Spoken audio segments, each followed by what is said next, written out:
আসসালামু আলাইকুম। আমাদের আলোচনার বিষয় হচ্ছে নিম খাজনা।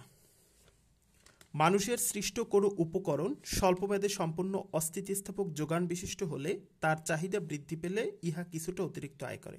অর্থাৎ যে সমস্ত উপকরণের যোগান সীমিত, হ্যাঁ, এবং স্বল্পমেয়াদে যদি এর চাহিদা বাড়ে, যোগান বাড়ানো যায় না, তাহলে এই চাহিদা বাড়ছে কিন্তু যোগান বাড়েনি, তখন তো এর দাম বেড়ে যাবে, তখন এর থেকে অতিরিক্ত আয় পাওয়া যাবে। এটাই হচ্ছে নিম খাজনা।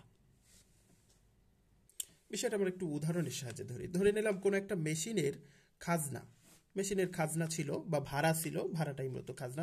ভাড়া ছিল হচ্ছে ৫,০০০ টাকা। ৫,০০০ টাকা। এখন কোনো কারণে ওই মেশিনের চাহিদা বেড়ে গেল, বা ওই মেশিন দিয়ে যে পণ্য উৎপাদন করা হয় সেই পণ্য বেশি উৎপাদন করতে হবে, তখন চাহিদা বেড়ে গেছে। তখন চাহিদা বেড়ে যাওয়ার কারণে ধরে নিলাম তার খাজনা হয়েছে ৬,০০০ টাকা। তাহলে আগে ছিল ৫,০০০ টাকা, এখন চাহিদা বেড়ে যাওয়ার কারণে হয়েছে ৬,০০০ টাকা। তাহলে এখানে বাড়লো কত? ১,০০০ টাকা বাড়লো। এই ১,০০০ টাকাই হচ্ছে নিম খাজনা। এটা শুধু স্বল্পকালে থাকবে, দীর্ঘকালে কিন্তু এই ১,০০০ টাকা থাকবে না, অতিরিক্ত ১,০০০ টাকা থাকবে না। কারণ দীর্ঘকালে যখন চাহিদা বেড়ে যাবে, তখন কিন্তু দীর্ঘকালে মেশিন একটা আছে, ওখানে আরও একটা মেশিন চলে আসবে। তখন আরও একটা মেশিন চলে আসলে কিন্তু আর এই অতিরিক্ত ৬,০০০ টাকা ১,০০০ টাকা লাগবে না, তখন কিন্তু আবার ওইটা ৫,০০০ টাকা ওই দুটো মেশিন কাজ করবে। তো এই যে অতিরিক্ত ১,০০০ টাকা হলো, এটা হচ্ছে সীমিত যোগানের কারণে, এবং এটা স্বল্পকালেই সম্ভব। কারণ দীর্ঘকালে মেশিনের পরিমাণও বাড়বে, আর দীর্ঘকালে হচ্ছে মেশিনের পরিমাণও যেরকম বাড়বে, সেরকম এই খাজনার পরিমাণ থাকবে না দীর্ঘকালে।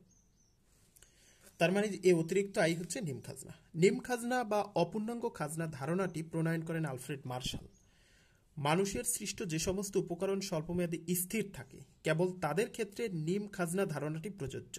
হ্যাঁ, বলছি স্বল্পমেয়াদেও স্থির থাকতে হবে, কারণ দীর্ঘমেয়াদে সবকিছুই তো পরিবর্তনশীল, শুধুমাত্র স্বল্পমেয়াদেই স্থির। দীর্ঘমেয়াদে নিম খাজনা ধারণাটি প্রযোজ্য হয় না। মানুষের সৃষ্ট পুঁজিপণ্য, যন্ত্রপাতি, ঘরবাড়ি ইত্যাদির যোগান স্বল্পমেয়াদে সীমাবদ্ধ থাকে। এসব এসবের চাহিদা বৃদ্ধি পেলে স্বল্পমেয়াদে তাদের যোগান বৃদ্ধি করা সম্ভব হয় না। এ কারণে চাহিদা বৃদ্ধি পেলে স্বল্পকালে এগুলোর আয় বৃদ্ধি পায়।